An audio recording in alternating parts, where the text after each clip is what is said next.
Hello dear teachers, welcome to Lingua Tea Club. I hope you are all doing great. Today I'd like to talk about teaching grammar.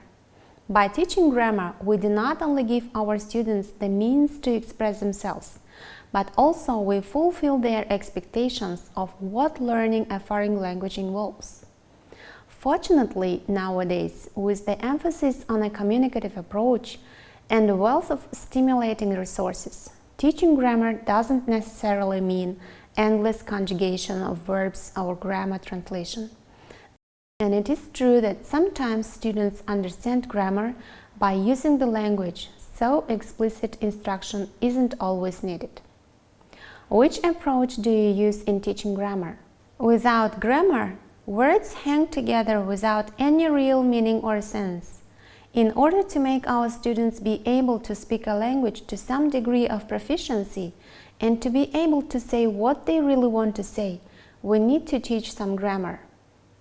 Please watch the demo lesson. Imagine students learn the vocabulary on family. While watching, you can prepare your questions. Probably while analyzing it, you will find the answers. Let's go! Hello children, how are you? I hope you are doing great. Let's start our lesson.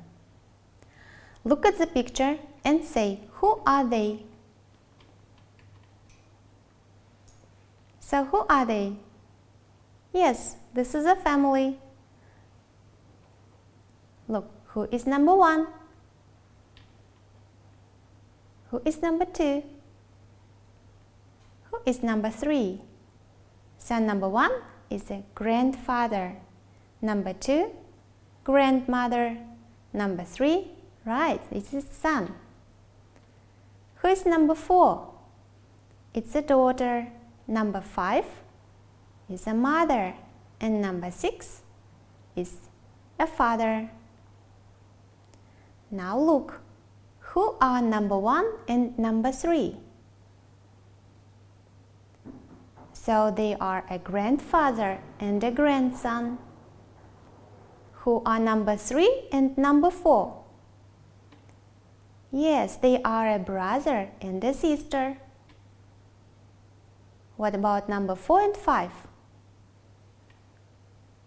Four is daughter and five is her mother.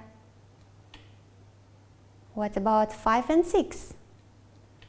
They are a wife and a husband. Okay, good job. Now children, look at the family tree and say what's their relationship. Number one, Pat and Daniel. Who are Pat and Daniel? Pat is Daniel's daughter. What about number two? Fendi and Vero. Fendi is Vero's brother. Number three. Andrew and Matt. Who are they to each other? Andrew is Matt's uncle. Number four. Who are Margaret and Vero? Margaret is Vero's aunt. Number five. Patty and Margaret. Who are they to each other? Patty is Margaret's mother. Number six. Who are Ned and Fendi? Yes, Ned is Fendi's cousin. Let's repeat the words. Daughter, brother, uncle, aunt, mother, cousin. Good job. Now children, you have three sentences with apostrophe S. Look, read and find what's the difference between them. Number one, Anna is the doctor. Number two, Anna's got a car. Number three, Anna's sister is an architect. In all three sentences we have apostrophe s. What are they about? Anna is a doctor. Anna is a doctor. Here apostrophe s is a short form of is. Anna's got a car. Anna has got a car. Here it is a short form of has. Anna's sister is an architect. Anna's, it is her. Ben's, it is his. So here we're talking about possessive s. Apostrophe s means принадлежность. And answer the question whose, чей. Now write this into your notebooks. Now children, open your books to page 34 and read the rule. Okay children, good job. Now look at the picture again and read the sentence together. Let's repeat the sentences. Pat is Daniel's daughter. Fendi is Vero's brother. Andrew is Matt's uncle. Margaret is Vero's aunt. Patty is Margaret's mother. Matt is Fendi's cousin. Here apostrophe s says possessive. Whose cousin? Whose mother? Margaret's mother. Fendi's cousin. Now children, open your books to page 30 and say, are the sentences true or false? Looking at the picture. Anna is David's brother. Is it true or false? Tom has got 3 brothers. Look, where is Tom? David is Kate's sister. Barbara and Tom have got 3 children. Norma is Kate's grandmother. Barbara and Tom are David's grandparents. Now let's find, is it true or false? Anna is David's brother. Find Anna and David. Is it true? It's false. Anna is a girl. Number 2. Tom has got 3 brothers. Look, Tom has got 3 children. That's why it is false. Next, David is Kate's sister. David is a boy. That's why it's false. Barbara and Tom have got 3 children. Yes, it's true. Norma is Kate's grandmother. Find Norma and Kate. Yes, that's true. Barbara and Tom are David's grandparents.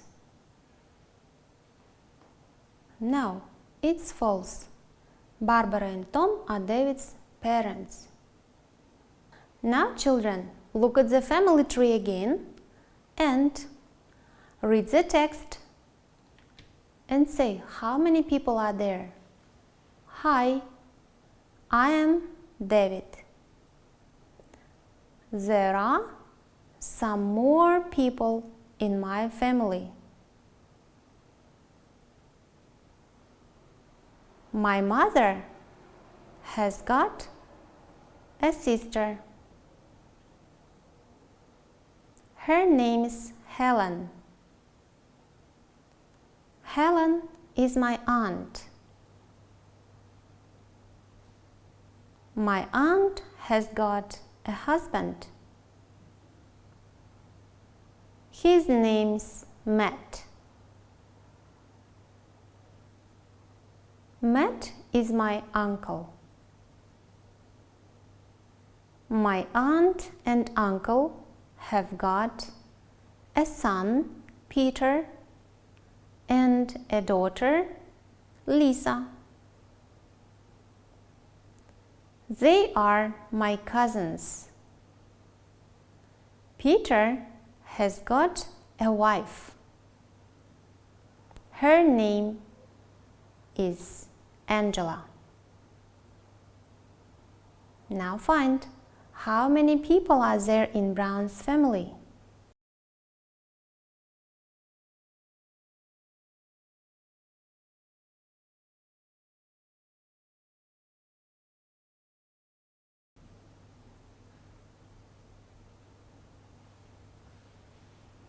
Yes, there are 12 people in Brown's family. Now let's read the text again and find how many male and female members are there.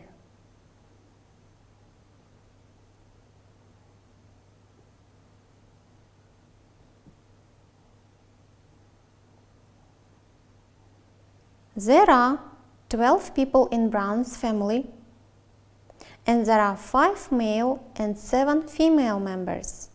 Males are Bob, Tom, David, Matt, and Peter. Females are Norma, Barbara, Anne, Kate, Helen, Lisa, and Angela. Okay, children, I have a question. How many brothers and sisters, uncles and aunts have you got? So I have a father, a mother, 3 brothers and 1 sister. So there are 7 people in my family. My father has got 8 brothers and sisters. My mother has got 7 brothers and sisters. So I have got 15 uncles and aunts. As for cousins, I have a lot of cousins. What about your family? I'm sure you have a lot of family members too. So count how many people are there in your family and say it to your friends. Now children, look at the exercise and complete the words with family members. Number 1. My father's sister is my... Think. What is it? My father's sister is my aunt. My father is my mother's, yes, husband. My mother's brother is my, yes, uncle. My aunt's son is my cousin. My brother is my mother's son, right? My aunt is my grandfather's daughter. My aunt is my uncle's wife. Yes. Good job. Okay, children, that's all for today. Remember the new words. Tell about your family to your friends in your online classes. Thank you and goodbye. Dear teachers, welcome back to the discussion. As you have seen, today's grammar topic was possessive s in the context of family. Since we imagined the family words were taught in the previous lesson, we start the lesson with the revision of basic family words. Why to revise the words but not start teaching grammar right away? Yes, because we need to make sure our students remember the words that are going to be used during the lesson and refresh their background knowledge. If you remember, after revising the family words, there was a picture of a family tree and we started our grammar in this point. However, I didn't say it was a possessive s. I said, Daniel and Pat are father and a daughter. So, Daniel is Pat's father. Pat is Daniel's daughter. At this point, the arrow pointed to the given names and I identified how they are related to each other. Then gave the sentence with apostrophe s. Students were supposed to help with apostrophe s identifying the family members here and the sentence with apostrophe s. After identifying all the members in the family, I gave several sentences with apostrophe S, which are Anna's doctor, Anna's got a car, Anna's sister is an architect, and I asked them to try to find the differences in all the sentences themselves, thus making them think and get involved in the learning process. You may also wonder, I gave a translation of the grammar. Yes, it is because it is given in the textbook. The fourth graders are false beginner level learners, and teachers can sometimes give translation of the grammar topic. But of course, better without translation. Do you remember what was next? Yes, there was the slide with the family tree again, and I asked them to repeat the sentences to make sure they have correct pronunciation. For presenting the new topic, it's good to use one context with many examples, but not many contexts with one example. However, for practicing the new material, it's good to have as many examples as possible, which you could see in the next exercises and games in the lesson. That's all for today. Dear colleagues, if you have any questions and comments, please feel free to write to our Lingua website. We are looking forward to having more professional talks with you. Thank you. See you next time. Goodbye.